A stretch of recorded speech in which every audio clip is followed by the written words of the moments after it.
মিথ্যা মামলা জেলে গেছে, জেলে যাওয়ার পরে উনি দীর্ঘদিন জেলে ছিলেন। আজকে মাননীয় আদালত উনার জামিন মঞ্জুর করেছেন।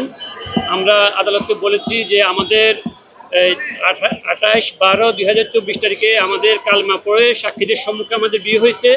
যখন ওদের কনজুগাল কনফ্লিক্ট সৃষ্টি হয়েছে তখন ওনারা থানায় যাওয়ার পরে যখন থানার অফিসার ওনার কাছে কাবিননামা চাইলো, উনি যখন কাবিননামা দিতে পারলো না, তখন এই কাবিননামা না থাকার কারণে ওনাদের কনজুগাল লাইফে যা হয় সেই অপরাধগুলোকে উনি ইনক্লুড করে একটা মামলা দায়ের করছে। তো আজকে আমাদের নিখিলের পক্ষে আমি ছিলাম, আমার লানির ফাদার খলিল ছিল, ঢাকা বারের এক্সিকিউটিভ কমিটির মেম্বার, আর ওনার ওয়াইফের পক্ষে আমার লানির ফাদার মেজবুদ্দিন পারভেজ ছিলেন। আমরা কোর্টকে বুঝাতে সক্ষম হয়েছি যে আমাদের মধ্যে ভুল বুঝাবুঝির কারণে আমাদের এই মামলাটা হয়েছে। পরে আমরা 28/12/24 যে কালমা পড়ে সাক্ষীদের সম্মুখে আমাদের যে বিয়েটা হয়েছে সেই বিয়েটার যে কাবিন ছিল না, আমরা কোর্টের অনুমতি নিয়ে 18/6/2025 তারিখে আমরা আদালতের কাছ থেকে পারমিশন নিই এবং 19/6/2025 তারিখে আমরা জেল গেটে ওনাদের শুধু বিবাহের কাজ সম্পন্ন করি।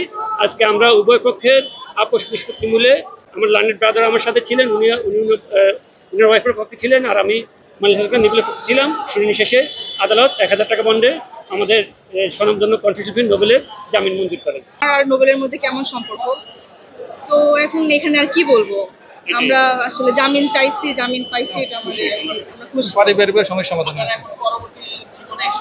একসাথে চলার জন্য আর কি।